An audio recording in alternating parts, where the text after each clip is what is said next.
Ага, сиз Минск шаарында Курманбек Салиевич Бакиев менен болгон маегиңиз бүгүнкү күндө коомчулукта аябай чоң талкуу жаратып атат.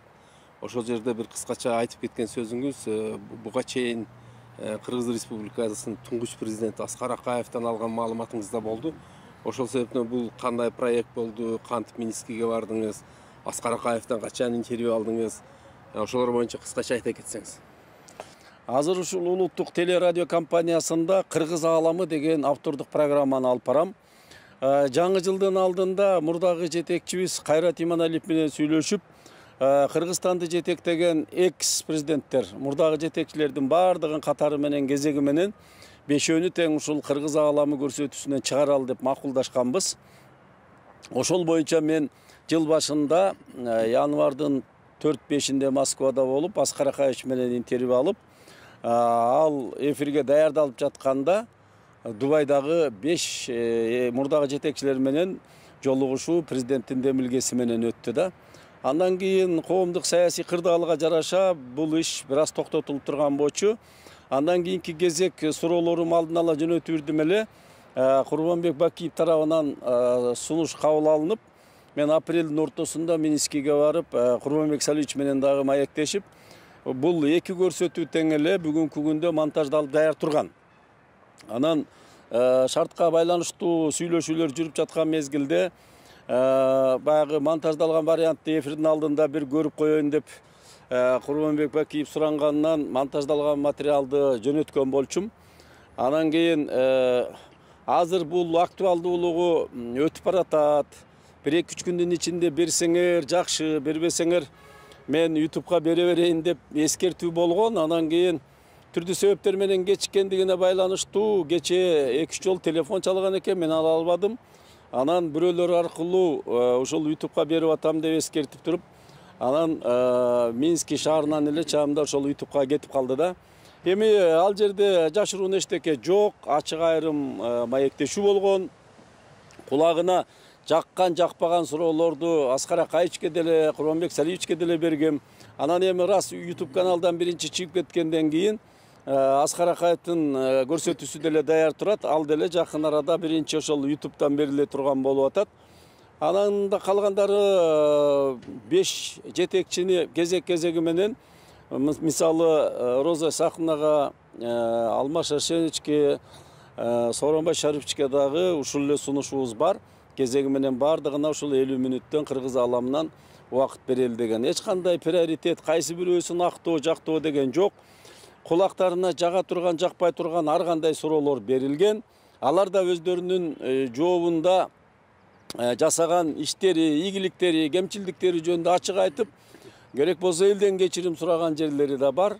Бул барып келип эле иштин алга жылышына жакшы өбөлгө түзмөк да.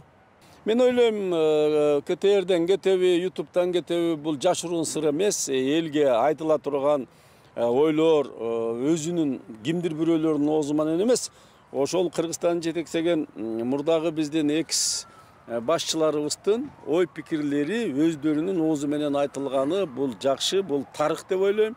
Эми мындан ары деле бул долбоор токтобойт. Калган 3 жетекчибиздин дагы ой пикирлерин ушул программа аркылуу угалы деген оюбуз бар. Рахмат. Урматтуу көрөрмандар, жакынкы мезгилде ушул Кыргыз ааламы деген проектидеги бардык 30 жылдын ичиндеги болгон Кыргыз Республикасынын президенттеринин бардык башынан өткөн ийгиликтери жана кемчиликтери боюнча элдик демилгелер борбору YouTube каналынан көрө аласыздар.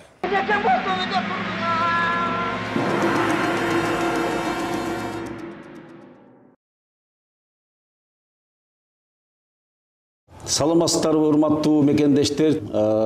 Россиянын Илимдер Академиясынын окумуштуулар үйүндөбүз.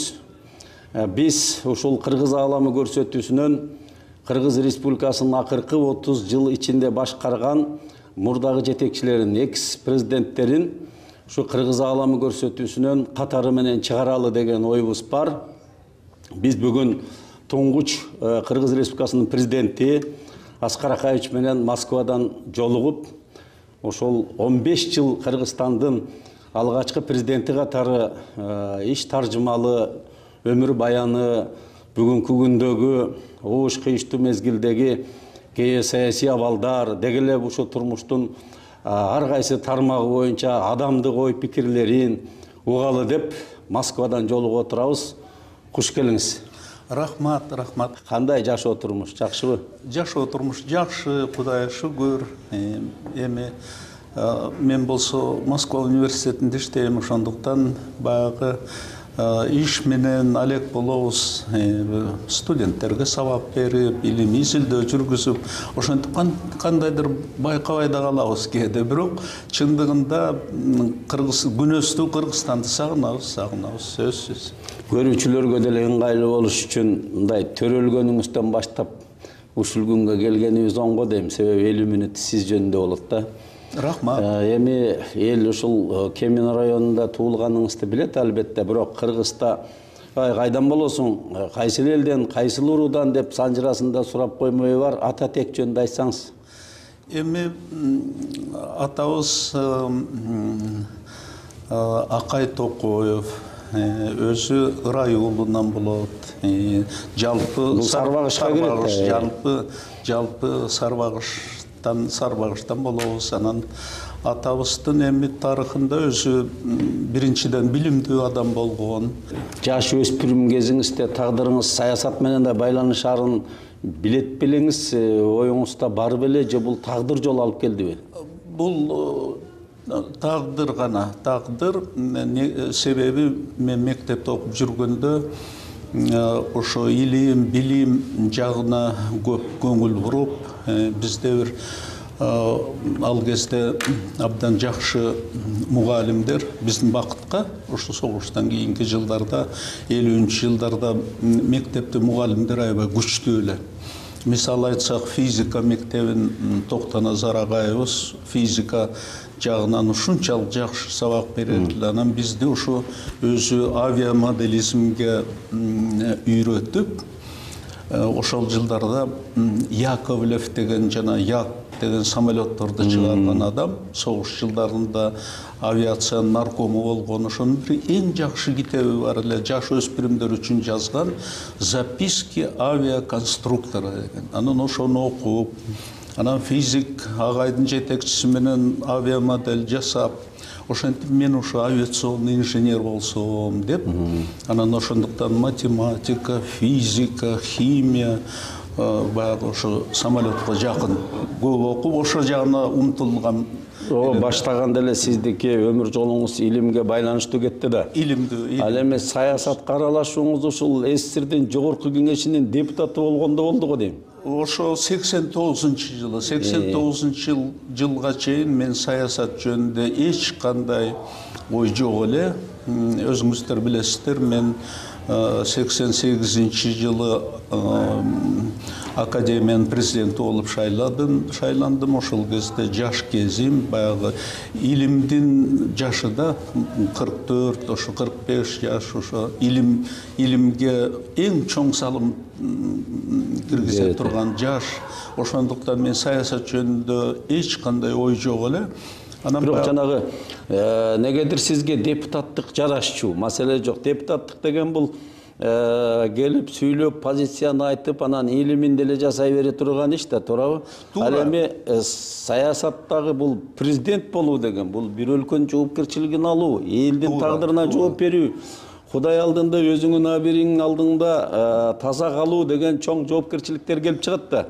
Ал эми сиздин ушул Кыргыз Республикасынын президенттигине талапкерликти көрсөтүү, же болбосо ушул кызматка келүүңүздө өзүңүздүн демилге көбүрөөк үстөмдүк кылдыбы, же айлана чөйрөнүн таасири болдубу?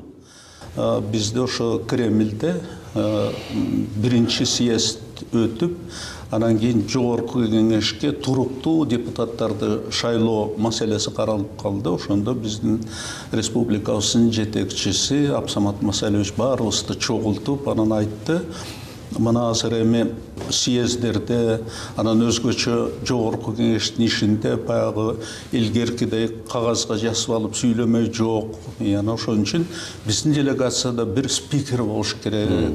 Ошондой кагаз жүзүндө эмес, чыга калып, эркин, кагазсыз сүйлөп, республиканын маселелерин айта турган бир спикер керек. Ошон үчүн биз сунуш кылабыз Чыңгыз Төрөкулович Айтматовду деди ал киши. Анан бул кишинин сөзү да авторитеттүү. Михаил Сергеевич Горбачевдун ал кезде Чыңгыз Төрөкулович помощниги. Анан бирок Чыңгыз Төрөкулович туруп айтты, мен уруксат берсеңер бул жумушка бара албайм, себеби мен азыр Михаил Сергеевичке көп жардам берип атам, Ысык көлдө форум өткөзүп атабыз. Мен бул кишинин жаңы эл аралык стратегиясын дүйнөгө таанытып атам деп ошондо чоң иш жасап жүргөн. Ысык көл форуму да ошол Ысык көл форуму ошондой дүйнөгө Михаил Сергеевичтин ошол саясатын, геосаясатын баарын ошо Чыңгыз Төрөкулович жүргүзүп жүргөн болчу. Анан карап калышты. Сизге токтолушкан турбайбы? Ким дагы бар деди. Анан Чыңгыз Төрөкулович айта койду. Мына алдыбызда жаш биздин академиянын президенти Аскар Акаев отурат. Бизде дайым академияда ошо эч качан кагазы жок эле сүйлөп маселенин баарын кагазы жок эле чечет деп калды. Ошо даяр деп анан Абсамат Масалевич колдоп кетти.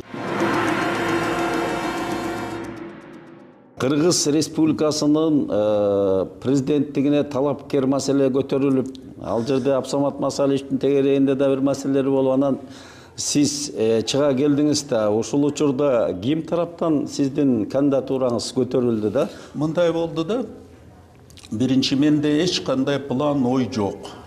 Бирок жогорку кеңешке иштеп калгандан кийин жакшылап иштеп берейин деп ошол съезден угуп отуруп мен өзүм мындай чечимге келдим. Мына эң негизги маселе азыркы ошо СССРдын алдында турган, биздин Кыргыз Республикасынын алдында турган бул экономикалык маселе.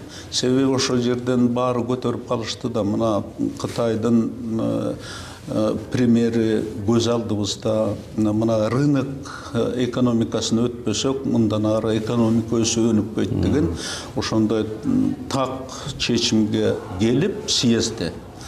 Анан эми реформа баштала турган болуп калды да СССРда. Ошондуктан мен ошо өзүмө максат койдум. Эми мынчалык мага ишеним кылып, спикер кылып, ушундай жогорку кеңешке калтыргандан кийин ушул экономикалык реформаны кандайча ишке ашырыш керек, ошону өздөштүрөйүн деп анан жогорку кеңештен бир комитетте иштеш керек да. Анан ошо экономикалык реформа жүргүзүү комитетине кирдим. Анан ошентип ошо экономикаларды изилдеп, окуп, даярданып, мен өзүм математикмин да. Анан ошол жерден биринчи экономиканы изилдеп, анан кандай программа болуш керек, ошо мындай жемиштүү бир рынок экономикасына жол салыш үчүн деп, ошонун үстүндө иштеп даярдана баштадым. Бирок ал саясат менен эч кандай байланышы жок. Ал эми шайлоо болсо мындай болуп калды. Өзүңүз билгендей, баягы биринчи тур өтүп, Абсамат Масалевич дагы бир нече жетекчи адамдар катышып, анан бири да шайланбай калбадыбы? Андан кийин экинчи тур өттү. Экинчи тур дагы жыйынтыксыз болуп, анан үчүнчү тур. Ошо үчүнчү турдун алдында мага Кыргыз жогорку кеңешинин депутаттары чыгышты. Мына эртең шайлоо, бүгүн кечинде мага телефон салышты. Мына биз жаңы эле жогорку кеңеште ушундай бир топ уюштурдук. Кыргыз жогорку кеңешинин демократиялык тобу деп уюштурдук. Анан ошонун атынан мени сиз менен сүйлөшкөнгө мандат беришти деп Назарматов, эсиңизде бардыр, маданият министри болуп иштеген, өзү ататтуу адам эле. Анан сиз макул болдуңуз. Шайлоого бардыңыз, шайлоодон уттуңуз. Кандай болуп уттуңуз ошондо? Биринчи турда 12 кишибиз. Мен, анан кийин Насирдин Исанов, Раматалык кийин мен менен премьер болуп иштеди. Мына азыр жакында менимче 80 жылдыгы болот. Ал киши менен жакшы иштештик. Ал жөнүндө да бир сурообуз бар. Насирдин Исанович менен экөөбүз алдыга чыктык биринчи турдан кийин. Бирок жеңиш үчүн добуш жете элек, себеби 12 киши өлдүк. Кийинки тур болгон. Ооба, экинчи турга Насирдин Исанович экөөбүз чыктык. Анан экинчи турда мен ошо бир топ алдыга чыгып, анан эле суроо чыкты, депутаттардан суроо чыкты. Аскар Акаевич мына куттукташып, ал кезде Түгөлбай Сыдыкбеков Аксакал сизге бата берип туруп анан калпак кийгизди эле. Ооба, Аксакал бата. Демек, муну мен айтайын дегеним, кыргыз коомчулугу бул окуяны өзгөчө бир кубаныч менен кабыл алды. Туура. Түгөлбай Сыдыкбеков туура тирүү эле эшикте билесиздер, ачкачылык жарыялаганга чейин барып, кандайдыр бир саясий системанын алмашуу мезгили болуп атканда, Туура. анан ошон үчүн сиздин президент болуп келишиңизди жакшы төлгө катары, мынакей академик, илимдин адамы келди. Бизде бир жаңы барак ачылат, жаңы өнүгүүнүн жолу башталды деген тилек менен эл жакшы кабыл алды. Сиз ошондой бир чоң жоопкерчилик менен бир өлкөнүн башына келдиңиз. Бул өзү чындап эле тарыхый окуя, себеби кыргыз каганатынан кийин толук кандуу эгемендүү мамлекет ошондо пайда болду да, туурабы? Туура. Анан эми сиздин ошол алгачкы эле президенттик жылдарыңыз кандай өттү? Себеби биринчиден нукура саясатка кирдиңиз дегендей, анан даяр командаңыз деле жок эле. Өзүңүз айтмакчы, саясий жакта бир маселелер көп болчу дегендей. Ошол алгачкы президенттик жылдарыңыз жөнүндө айтсаңыз. Эми сөзсүз биринчи кадам жөнүндө айтышым керек. Депутаттар айтып калды. Бизге мына азыр эң кыйын акыбал саясий жагынан, экономикалык бардык тараптан, ошондуктан көп созбой өкмөт түзсөк, сизге канча убакыт керек, бир жума керекпи, 10 күн керекпи дешти. Анан мен айттым, эми өзүңүздөр айткандай өкмөттү тезирээк түзүшүбүз керек. Мен президентке бара турган оюм жок эле, команда жок, ошондуктан мен уруксат берсеңер азыр эле өкмөттүн костягын түзөлү дедим дагы. Анан баягы мен угуп отурдум да, баары программаларын айтып чыкты. Эң аягында мен ошо жанагы жогорку кеңеште иштегенимдин пайдасы менде жакшы экономикалык программа бар эле. Ошондуктан менимче утуп чыктым. Анан мен айттым, мына ошондуктан мына 12 адам бүгүн президенттикке кандидат болуп программабызды айттык баарыбыз. Анан мен ошондуктан өкмөткө мына экинчи болуп Насирдин Исанович келди. Насирдин Исановичти мен премьер-министрликке сунуш кылам дедим. Анан дүркүрөтүп кол чабышып колдоп кетишти. Мына Муралиев эсимде 3-чү, Амангелди Муралиев 3-чү орунду ээледи. Мен ошо ал кезде министр дебейт, госсекретарь деп, негедир ошондой ат коюшкан, ошо жогорку кеңештин өзү. Вице-президент деген бар эмес беле институт? Ошо эми мен алдыга эки кадам адегенде, вице-президент да бар. Анан Амангелди Муралиев өнөр жайы боюнча, алыш өнөр жайы өнөр жайы боюнча госсекретарь болсун дедим. Дүркүрөтө кол чабышып кабыл алышты. Андан кийин Аманбаев чыккан. Ал киши эми айыл чарбанын өзү абдан жакшы билген адам. Анан ошондуктан Жолдош Аманбаев болсо айыл чарбанын госсекретары, дүркүрөтө кол чабышып, ошентип катышкан президенттик эмеге катышкан бүт баарын өкмөткө чакырдым, сунуш кылдым. Демек сиз команда түзгөндө мурда кийин өзүң көрсөткөн даяр адамдарга таянып баштаганыңыздын өзү көрүнүп турат. Бирок Аскар Акаевич, ошол мезгилде мындай кыргыз экономикасы эле эмес, союздук республикалардын бардыгында эл чарбасы экономикасы, айыл чарбасы союздан келе жаткан күчтүү экономиканын локомотивдери, жанагы завод, фабрикалар, колхоз, совхоздор иштеп аткан болчу да. Анан ошону эле кээ бир өлкөлөр ошол боюнча да сактап, кийин өнүктүрүп кетишти. Сиз ушул канча жылдан кийин кайра ошол мезгилди менимче көз алдыңыздан өткөрүп дагы деле ошого баа берет болушуңуз керек. Көпчүлүк эл ошол көп жылдар топтолгон Союздун учурундагы байлык, ресурстар, мындай чачкын менчиктештирүү деген саясат менен элдин кызыкчылыгына эмес, кайсы бир топко иштеди деген да пикирлер үстөмдүк кылат да. Ушул мезгилге баа берсеңиз азыркы күн менен. Биринчиден айталы, бизде мындай тандай турган эки жол болгон эмес ал кезде. Бир гана Кыргызстан эмес, ал кезде ошо жалпы Советтер Союзунда ошондой түшүнүк пайда болгон, мына рынок экономикасына өтүш керек, социалисттик чарба жүргүзүү баягы патологуна жетип, мындан ары жакшы натыйжа алып келбейт деген жана биринчи съездеги итог ошондой болду да, биринчи ошол эл депутаттарынын. Ошондуктан мен айтып атпаймынбы, жана ошо ачык, айкын баарыбызга түшүнүктүү болду. Социалисттик чарба жүргүзүүдөн биз рынок экономикасына өтүшүбүз керек. Ошондуктан сөзсүз айыл чарба болобу, өнөр жайы болобу, соода сатык тармагы болобу, иши кылып менчиктештирүү аркылуу рынок механизмдерин иштештире баштайбыз. Бул боюнча Советтер Союзу Кытайдын тажрыйбасында же болсо кошунабыз эле Өзбекстандын тажрыйбасы менен кетсек болот беле дейм да. Эми карабайсызбы?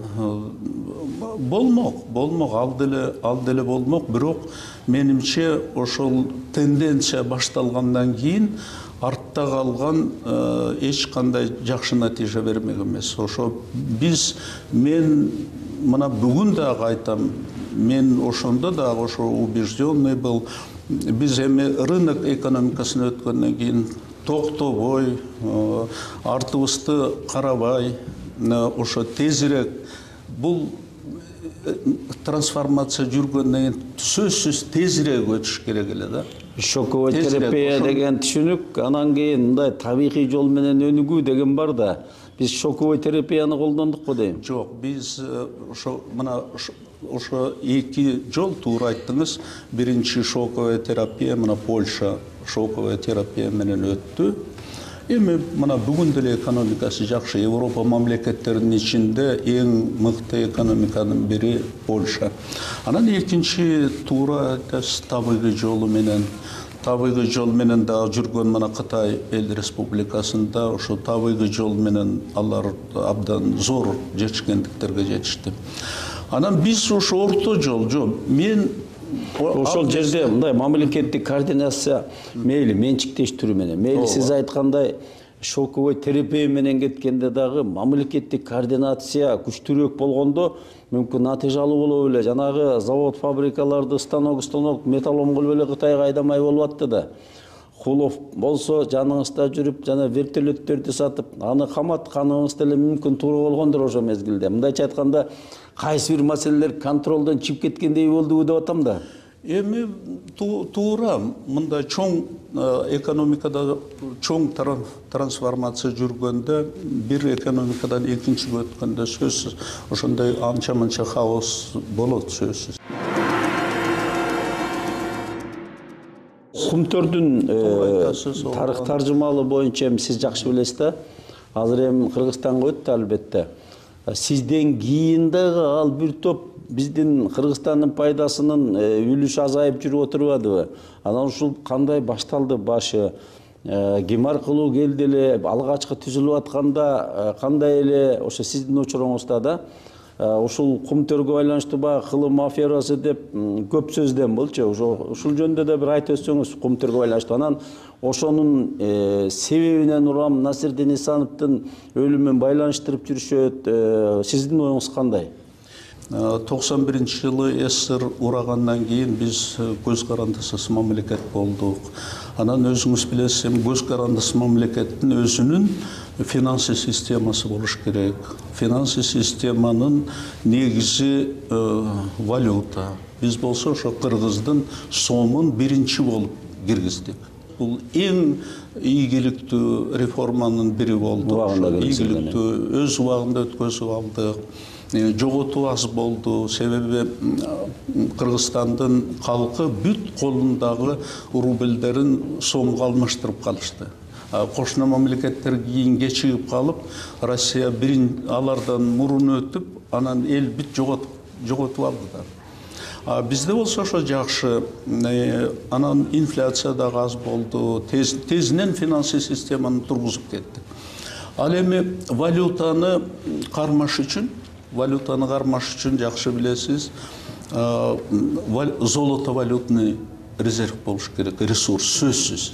Эгер золото валютный же валюта... Кеп жок, кумтөрдү иштетүү зарыл экендиги жөнүндө маселе жок талаш. Эмне үчүн ал Кыргыздын пайдасына иштебей көбүрөөк зыянга иштеди деген пикир үстөмдүк кылып атпайбы? Сиздин учурда кандай чечим кабыл алынды? Мына менин учурумда мен эң негизи мына 90-жылдарда бир нерсени айта кетишим керек, сөзсүз. Себеби ансыз бул маселеге толук түшүнүк берүүгө болбойт, толук түшүнүү да мүмкүн эмес. Биринчиден мына алтын, нефть деген нерселер, булар мындай баасы 15 жыл баасы арзан болот, анан бир 15-20 жыл баасы бийик турат. Мына эсиңиздерде болуш керек, Брежневдин убагында нефтинин баасы, алтындын баасы бийик болчу. Ошондуктан Брежневдин убагында аябай көп импорт келип, элибиз жакшы жашап, ошол кезде эстешет, жакшы турмуш эле деп. Анан Горбачев келгенде, ошо как раз нефтинин дагы, алтындын да баасы түшүп кетти. СССРдин экономикасынын урай баштаганы да ошондон башталды. Мына 90-жылдар толук нефть, алтын текейден арзан кези. Мен коруп берди, чечип берди ошо маселени. Анан кийин убайын кыргыз элибиз ошо кумтоп берди. Менден кийинки президенттердин убагында көрүштү. Себеби алтындын баасы, анан нефтинин баасы да 2003 жылдан баштап көтөрүлө баштады. Ошондо цикл, мына 30-жылга чейин дагы алтын, нефть баасы жакшы болот. Анан кайта түшөт. Ошондо өлүмдүү алтын эмгеге байланышы бар? Эми менимче бул таптаса кырсык. Азыр мына доллардын ордуна дүйнөлүк бир ар бир өзүнүн бир валюталык бирдиги жөнүндө дагы регионалдык да маселелер кетип атат. Ушул жөнүндө айтсаңыз, негизи доллардын гегемонунан кутулуп, Кыргыз экономикасы кандайдыр бир башка жолду тандоого, жок дегенде бир кайсы бир чөлкөмдө, СНГнын масштабындабы, же түрк мамлекеттери мененби ошондой экономикалык союз түзүү менен биз доллардын таасиринен чыгуу мүмкүнбү? Менимче мүмкүн. Мына азыр башталып атпайбы? Азыр башталышы мына жаңы этаптын, мына мисалы доллар, евро, азыр юань көтөрүлүп келатат. Себеби Кытайдын экономикасы мына азыр Американын экономикасына барабар болуп, эми озо баштайт, сөзсүз. Кытай азыр аябай ошондой дүркүрөп өсүп өнүгүп атат экономикасы, ошондуктан юань күчтүү болот. Мына Россиянын рубль дагы күчтүү валюта. Ошондуктан менимче мына Кыргызстан туура жол менен баратат. А дегенде мына Евразийский экономический союз аркылуу рубльдин күчүн пайдаланып, Россиянын да мүмкүнчүлүктөрү зор менимче. Мына азыр Алматы шаарында өкмөт башчылары кеңешип, жакшы программа кабыл алышты. Ушуну көтөрсө, эки валютанын пайдасын көрсө болот. Мына биринчи рубль, экинчи юань. Анан себеби Евразийский экономический кеңеш азыр ошо Кытайдын жаңы мегапроекти, жанагы жаңы жибек жолун курабыз деп атпайбы Кытай. Ал сөзсүз курулат, ошонун пайдасы зор болот. Менимче Кыргызстан баягы илгерки замандагыдай эле аракет жасап, ошол Кытайдын жаңы жибек жолуна кирүүгө аракет жасаш керек да. Менимче мына юань келечекте чоң роль ойлойт. Мына ушундагы пайдаланыш керек, сөзсүз. Мына анан акырындап доллардан алыстай баштайбыз. Илим, билим, руханият келечекке шамчырак. Ушундай да сөздөр бар да, анан Жавахирулла Нерунун бир сөзү бар. бир мезгилде саясат менен диндин ордуна илим менен руханият келет дегенчи. Мүмкүн мен ойлойм ошо мезгил келип калдыбы. Анан ушул Кыргызстанда ушул илим билим руханият багытында эл аралык монастыр деген руханий борбор түзүү жөнүндө да идеялар бар да. Кече жакында өткөн курултайда да бул маселе көтөрүлгөн. Сиздин оюңуз? Эми биринчиден мен мына курултай жөнүндө айтып кеттиңиз. Менимче мен баса курултай жөнүндө сиздин мезгилде эле жергиликтүү курултайлар жөнүндө мыйзамдарда кеткен экен, туура? Бирок негедир ал республикалык деңгээлге чыккан эмес. Бирок бул иштин башатында сиз болгонуңузду биз билебиз албетте. Курултай институтун жергиликтүү деңгээлде алып чыккансыз, мыйзамдар чыккан экен. Мен ошо айткым келет, менимче өткөн 22 жылдагы эң зор жетишкендиктин бири бул ошо курултайдын өтүшү менимче. Себеби бул дагы демократиянын бир чоң кандайдыр белгиси болуп калды. Кыргызстан салмактуу демократиянын жол менен бараткан. Ооба. Себеби элдин маселелери түзмө-түз Кыргызстандын президенти жетекчилерине жетти да абдан жакшы болду менимче. Анан экинчиден элибиздин ынтымагы, элибиздин биригиши үчүн да курултайда бул биримдиктин күчү да багыты. Биримдиктин күчү, ошондуктан мен ошо абдан кубанычта болдум. Биринчи тарыхый курултай Кыргызстанда ийгиликтүү өткөнүн баса белгилеп келет. Ошо сөзсүз бул жакшы институт болуп калды. Муну келечекте дагы пайдаланыш керек, регулярдуу түрдө өткөзүш керек, абдан жакшы. Анан эми жана абдан жакшы айттыңыз, туура илимсиз, билимсиз сөзсүз азыркы заманда өзгөчө мына келе жаткан сан дейбизби, цифра дейбизби эпохасында илимсиз, билимсиз алдыга жылуу мүмкүн эмес. Анан кыргыз калкы өзү илим билимге, маданиятка жакын элбиз илгертен эле. Ошондуктан менимче абдан туура ошо илим билим аркылуу өстүрүп, өнүктүрүп кетиш керек, колдош керек ошо реформаларды деп эсептейм. Дүйнөлүк практикада ички дуң продукциянын орто эсеп менен 2,5% илимге берилет экен да. Кээ бир өлкөлөрдө андан көп экен. А биздики болсо 0,00 менен кетет экен да. Ошо илимге маани берип бюджеттен акча бөлүү маселесине мурда деле азыр деле анча маани берилбей, керек болсо илимдер академиясын жоюш керек дегендерде чыккандарга эмне дейсиз? Бул чоң ката болот. Ооба, чоң ката болот. Мына мисалы Казакстанда деле алсак, ошо илимдер академиясын мамлекеттик институт катары жоюп, баягы общественный кылып коюшпады беле. Мына азыр жаңы президент Такаев келип, азыр кайта мамлекеттик статуска айлантып атат. Биринчи. Экинчи алсак, экинчи кошунабыз Өзбекстанда. Өзбекстан президенти Шавкат Мирзиёев дагы академияны мурунку биринчи президенттин убагында шайлоо токтоп калган. Шайлоо өткөзүлбөй 30 жыл академия мындай соолдой баштаган да. Азыр мына жаңы президент түшүнүп, анан кийин академияга шайлоо өткөзүп, Россияда бир топ окумуштуулар бар, атактуу. Ошолордун баарын шайлап пайдаланып атат. Жакшы пайдаланып атышат. Анан Россиянын бир топ эң алдыңкы университеттеринин 14 филиалын ачышты. Мына атом электростанциясын курабыз деп, бул Россиянын эң жана физтех ошол адистерди даярдаган ошонун филиалын ачып, адистерин даярдай баштады. Ошондуктан мына кошуналарды карасак, көрүнүп турат, кайта алар ошо илимдин, билимдин маанисин сезип, билип, анан ошондуктан жандандырып атышат. Ошондуктан Кыргызстанда эгер муну илим билим жагын басып койсок, бул чоң ката болуп калат. Тескерисинче колдош керек. Жакшы, анан сиздин мезгилдеги ушул мамлекеттүүлүктү бекемдөө багытындагы бир жакшы позитивдүү иштерди да айта кетели. Бул жана мамлекеттүүлүк боюнча 2200 Манас 1000 жылы, Ош шаарынын 3000 жылдыгы да сиздин учурда өттү да. Ошого окшогон мындай мамлекеттин зоболосун көтөрүү багытында элдин пассионардык духун көтөрүү багытындагы бир жакшы иштердин болгондугун айта кетиш керек. Бул идеология бир жагы. ооба Бул демилге сиз тараптан болуп аттыго дейм ошол доордо. сөзсүз мен ошо менин улуу агам өзү тарыхчы болчу. Эң улуу агам. Анан тарыхчы болгондуктан университетте окуп жүргөндө көп тарых китептерин алып келер эле.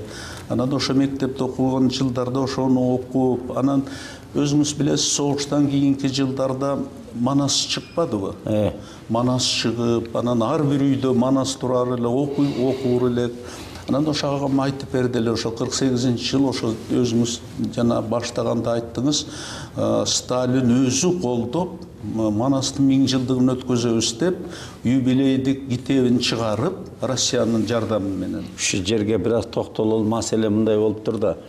Ошол 52 жылы Фрунзеде эл аралык конференция болуп атпайбы? Манасты бул элдикпи же реакциячыл ошол саясатка, ошол союздун учурундагы саясатка каршы чыгармабы деген маселе болуп, биротоло Манасты көмүп салышка аз калган учурда Мухтар Абаев баш болуп катуу туруп, анан ошол мезгилде Разаков дагы бийликте эмес беле.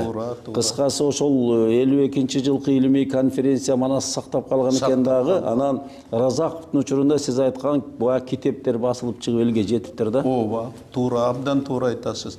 Мына ошондуктан мына ошо китептерди окуп, анан ошо улуу агам тарыхчы болгондуктан ошонун баарын айтып, өкүнүштүү 1000 жылдык өтпөй калды деп, ошо адегенде чечим чыгып 48-жылы өтмөк экен. Анан бирок анан жанагы кийин философторго каршы күрөш башталып, ошентип анан кайта жанагы сиз айткандай мунун терс таасири болот экен деп жабылып калган.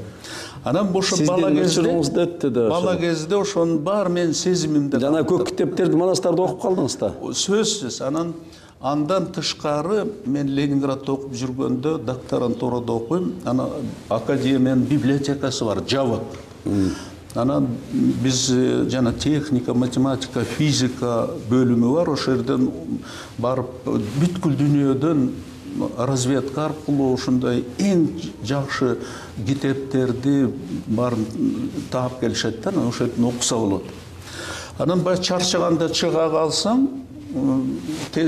маңдай тескей, ошо зал восточная литература.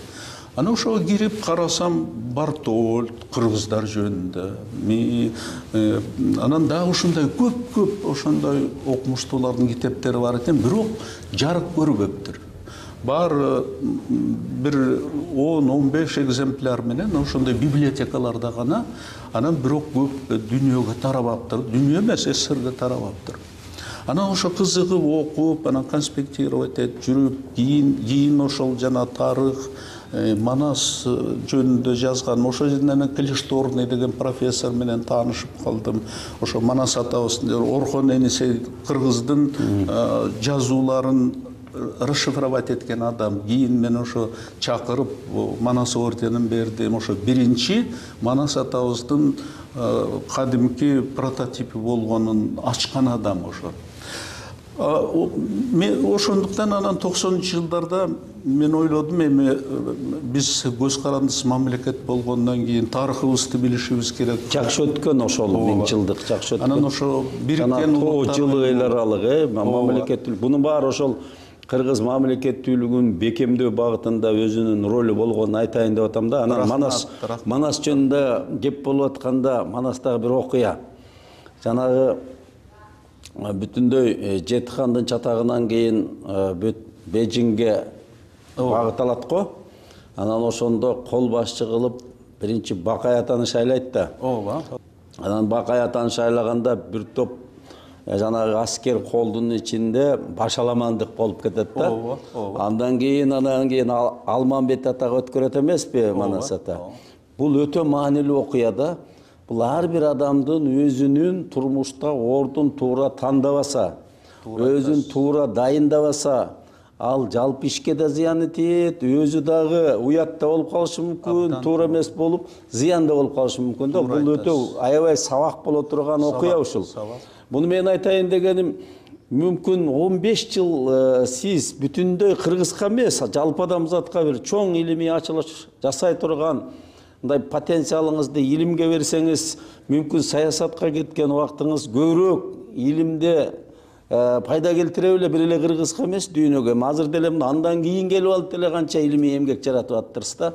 Мен ушуга байланыштырып адамдын өзүнүн кесип тандоодо дагы, ордунда тандоодо өтө бир маанилүү философиялык окуя да бул манастагы. Сиз кандай ойлойсуз?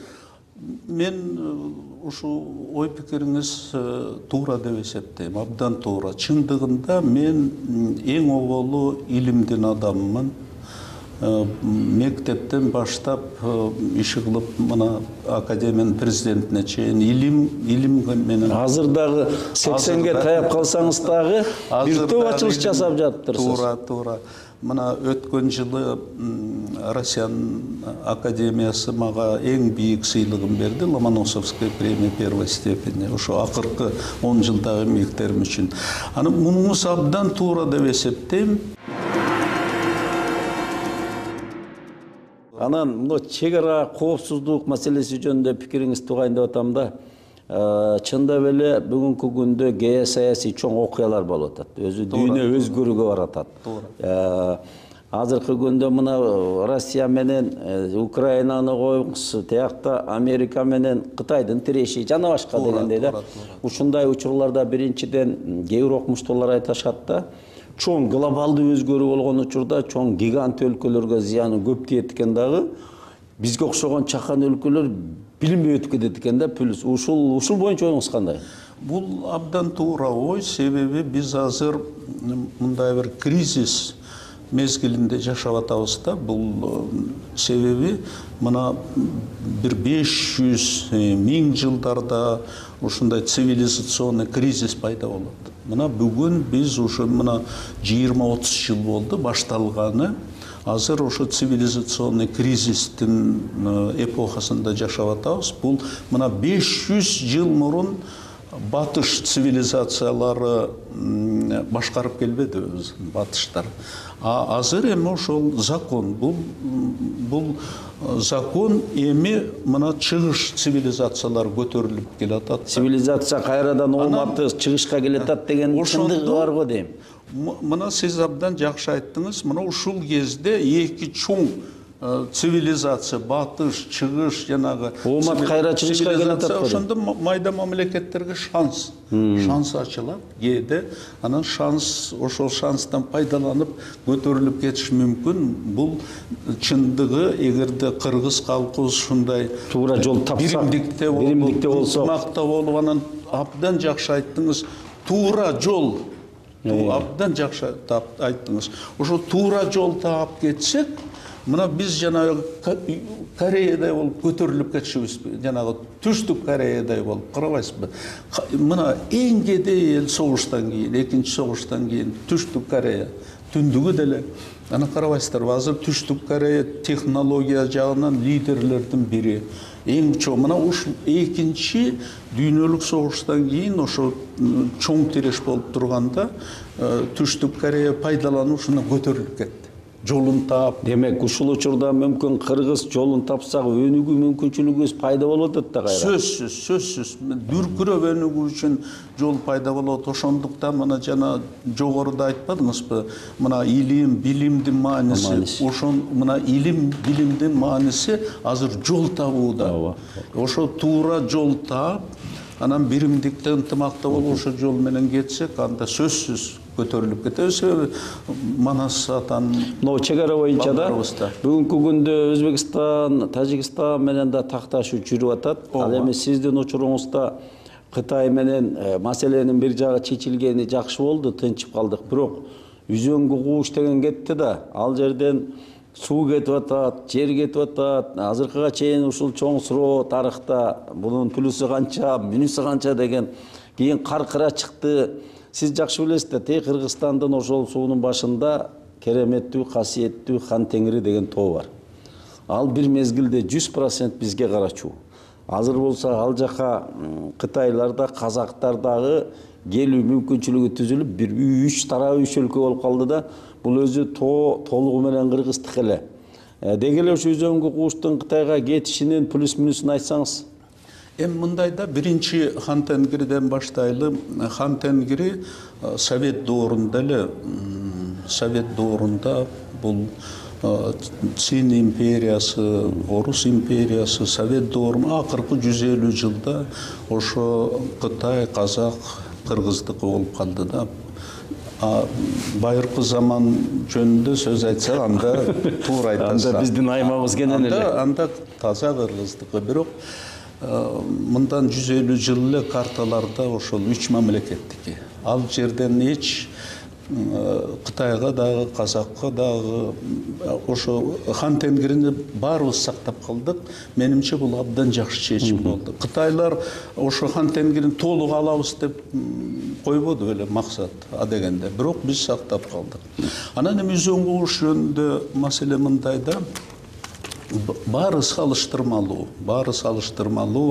Мына биз Кыргыз мамлекети гана эмес, Россия, Казакстан, Таджикистан, Кыргызстан территориясында болуп калды да, жана талаш тартыш участоктор жалпысы 25, биздин чек арада 5. Ошонун ичинде мына эң чоң биздин корккон маселе ошо Хан Тенгири. Анан Хан Тенгири биз сактап калдык, ал жакшы болду биринчи этапта. Анан калган 3 участок жеңил чечилди дагы, анан Үзөңгү куушка келдик. Үзөңгү кууш маселеси не келдик. Мындайда сөзсүз айтышым керек, мына эгерде талаш тартыш деп территория эки тараптан ошо таанылса, анда сөзсүз бөлүнүш керек. Бул эл аралык тажрыйба ушундай, мыйзам катары. Бул талаш тартыш деп ошол 25 участканы Совет өкмөтүнүн башчысы анан кийин Касыгин биз тараптан, тиги Кытай тарабынан Кытай өкмөтүнүн башчысы болуп экөө ошо 70-жылдарда кол коюшкан акыркы жолу. Ошондуктан талаш тартыш сөзсүз бөлүнөт. Пропорциясы маанилүү. Ошондо биз канча процентин ээ болдук? Мына мен эми салыштырма айтып берейин, анан калганын өзүңүздөр баалайсыздар. Мына эң справедливый деп 50-50. Сиз президент болуп турганда Исхак Разаковдун сөөгүн Москвадан апарткан бул өзгөчө мындай сый-урмат десе болот. Анан жанагы 37-жылы репрессияда курман болгондорду дагы өтө сый-урмат менен апарып, кайрадан жашырылбады. Ушул окуялардын болгондугу, анан негизи эле тилге, кыргыз тилине мыйзам ошол мезгилдерде кабыл алынды да, мамлекет тил жөнүндө дегендей. Ушул руханий идеологиялык маселе бул керек болсо биринчи турат экен, бул башында кетет экен да, бул нуктаныктайт экен да. Президент шайлангандан кийин эле ойлондум, ошо биринчи ошо тарыхыбызды изилдеп, анан кийин улуттук кайра жаралуу жана программасын ишке ашыралы деп. Бүгүнкү күндө салыштырмалуу жаш десек болот да, Садыр Нуркожоевич Жапаров башында турган команда иштеп атат. Бүгүнкү күндө өлкөнүн башында ушул командага бүгүнкү күндө эл башындагыларга эмне сөзүңүз бар эле аксакалдык катары? Эми мен биринчиден жакшы иштерин айта кетким келет да. Мына өткөн жылды алсак, 22-жылы мага бир 4-5 окуя абдан жакты да.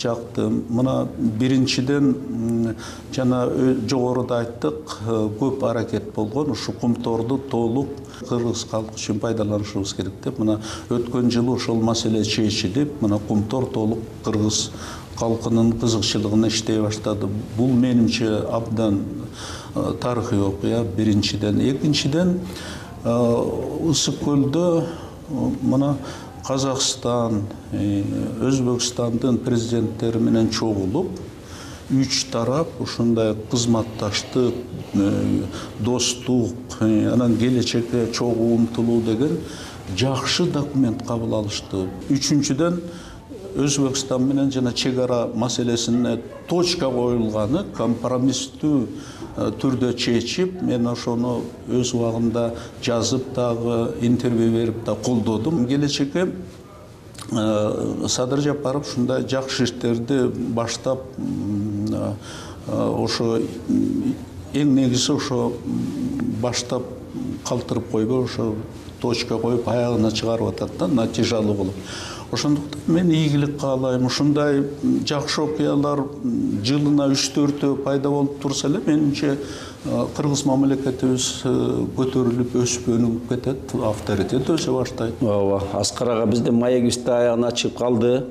Сизге улуттук теле радио компаниясынын 2 мүнөттүк эркин микрофону. Элге эмне айтат элеңиз? Элибизге мен биринчиден мен терең ыраазычылыгымды билдирет элем, себеби мага ушундай чоң бакыт мына 30 жылдан ашып кетти. 90-жылда элибиз чоң ишенип жасап биринчи президент шайлады. Анан мен болгон билим, болгон күчүмдү жумшап иштеп бердим. Натыйжасын болсо эл өзү таразалап, менимче мынча, мына Кытайлар айткандай, Мао Цзедун 75% жакшы иш жасап, 25% ката кетириптир деп формула жазып коюшту. Ошол айткандай эми эл өзү таразалап баасын берет. Бирок мен ошо терең ыраазымын, мен үчүн чоң бакыт. Мен өзүм мындай саясатка барып президент болом деген эч качан планым болгон эмес. Анан жанагындай депутаттар чакырып шайлагандан кийин колумдан келишинче иштеп бердим. Кемчилик болбой койбойт, менден кемчиликтер сөзсүз кетти. Анан ал жагынан сөзсүз мен элибиздин алдынан кечирим сурайм. Анан элибизге дагы мына жаңы жылда, келечек жылдарда тынчтык, бакубат турмуш каалап кетким келет. Рахмат, Аскар Акаевич, сизге ден соолук, ийгилик каалайбыз. Мен ойлоп атам, азыр илимий багытта бир топ шымаланып, шерденип, шыктанып иштеп атканыңыз көрүнүп турат.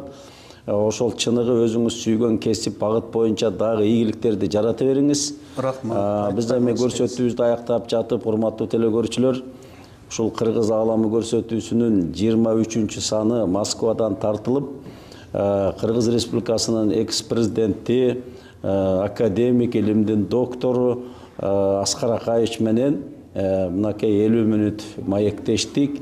Мен ойлойм, эмне жашап өткөн, жасаган иштери боюнча өз-өзүнөн уккан жакшы да, эми иштер көп болот эл ичинде, туурабы? Андыктан сиз ушул маек бул өмүр бою тарыхта да, архивде да калып калат. Монтажга берген 50 мүнөт болот, калган жагын деле тартылган боюнча сактап коебуз. Себеби суроо сопкуттар боло берет экен да. Анан кийин кыргыз коомчулугу бүгүнкү күндө Акаевчи, Бакиевчи, Атамбаевчи, анан түндүк, түштүк, тигил, бул болуп, мындай бир майдаланган идеялар менен кетпестен бир улуттук иденттүүлүктү кармап, улуттук баалуулуктарды атабанын арктуу жолун улантып, сиз айткандай улуттук биримдик менен туура багытка түшсөк, биздин тамырыбыз өтө терең, тарыхыбыз тереңге кеткен, өзгөчө бир айкөлдүк багытты карманган мындай бир кеңпейил элбиз. Азыркы учурда бир чоң бурулуш жасалып аткан учурда кыргыз коому, кыргыз эли дагы дүйнөдөгү бир ооматтуу, дөөлөттүү элден болоруна менде ишеним бар. Андыктан ошол бул да тарыхта сиздер эмне болгондо да Кыргызстанды жетектедиңиздер. Сиз болгон 15 жыл жетектедиңиз эң көп. Анан кийин эми эмки көрсөтүүдө Аскар Акаевич сизден желекти алган, эстафетаны алган Курманбек Салиевич Бакиев жөнүндө болмокчу. Сизге ийгилик, ден соолук каалайбыз. Урматтуу телекөрүүчүлөр, ушуну менен көрсөтүүбүз соңуна чыкты. Саламатта болуңуздар.